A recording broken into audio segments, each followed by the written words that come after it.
In tonight's tale, you'll meet a girl who discovers a creature no one else dared to approach, and a pendant that could change everything.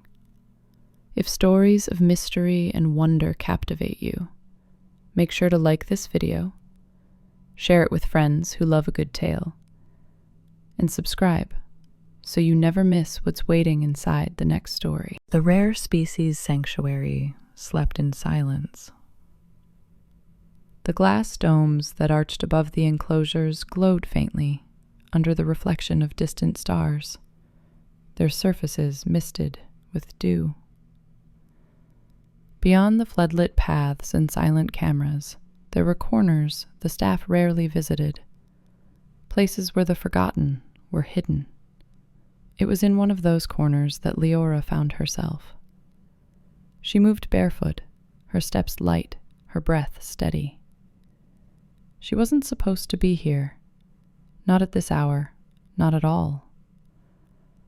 But the sanctuary pulled at her in ways she couldn't explain. She clutched the pendant around her neck, a smooth, circular stone set in silver, glowing faintly with a bluish hue when she pressed it. She had found it weeks ago near the sanctuary gates, half buried in the soil, as though the earth had spat it out. The air grew colder the deeper she went. The buzzing of lights and distant hum of machines faded until there was only silence, heavy and unbroken. And then a sound, low, like a growl swallowed by exhaustion. Her eyes adjusted to the dimness. Behind layers of rusted bars and reinforced glass, a shape stirred. A beast unlike any she had seen before, silver fur clinging to a lean body streaked with scars. Its eyes glowed faintly violet, as though lit from within. Around its legs, shackles pulsed with dim light, etched with runes that looked older than time itself. The plaque beneath the enclosure was half scratched, letters corroded, but she could still make out fragments. Kael, last of the Veilbeasts, captured, dangerous, do not approach. Liora's breath hitched. The creature lifted its head slowly, its gaze locking onto her, not with hunger, not with rage, but with something else.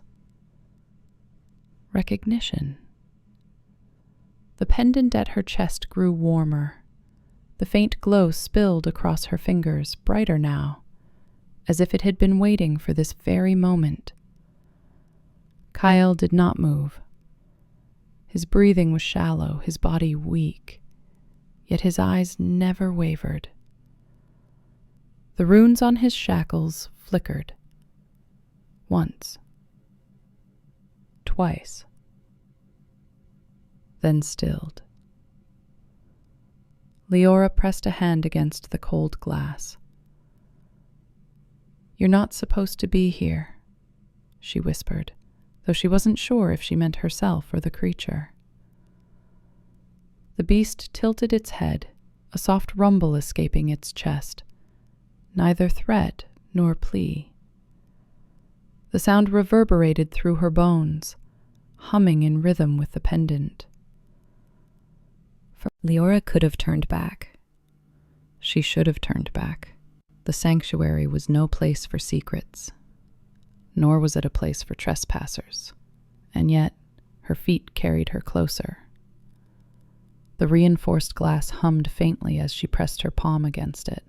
The pendant throbbed in sync with the creature's shallow breaths, the faint blue glow stretching out as if threads of light sought the runes etched into Kael's shackles. When the light touched, the air shifted, dust lifted in spirals, settling again like disturbed ash. Kael flinched, his ears twitching, but his gaze never left her. The runes flickered, brighter this time, resisting, then dimming as though drained by her presence. One of the shackles loosened with a soft metallic groan. Not broken, not free, but weakened. Liora stumbled back, her hand to her mouth. She hadn't meant to do anything. The pendant had acted on its own. Kael's head lowered, resting on the cold floor. His chest rose and fell, slower now, yet calmer. He trusted her, or perhaps he had no choice. The silence pressed heavily, and with it came thoughts she couldn't push away. Why had she come here tonight? Why had she returned to this place over and over, standing outside the gates, staring at its walls? She remembered the first time she'd seen the sanctuary, as a child. Crowds pressed against glass domes, marveling at creatures they didn't understand. But she hadn't felt wonder. She'd felt sorrow. Every cage had eyes staring out, watching, waiting. None of them belonged here. Kael stirred again, his chains clinking softly. The violet light in his eyes dimmed, then flared, and a sound escaped him. Low, melodic, not quite words, but not mere growl either. It curled in her chest like a forgotten lullaby. Her lips parted. She didn't understand how, but she knew what he meant. He was asking her name. Liora. The hours blurred. The sanctuary's distant lights flickered and hummed, but no one came. Liora felt as though she and Kael existed in a world apart, a bubble carved out of silence. But silence never lasts. A tremor rippled through the ground, faint at first, then stronger. The pendant flared against her chest, its glow searing through the fabric of her shirt.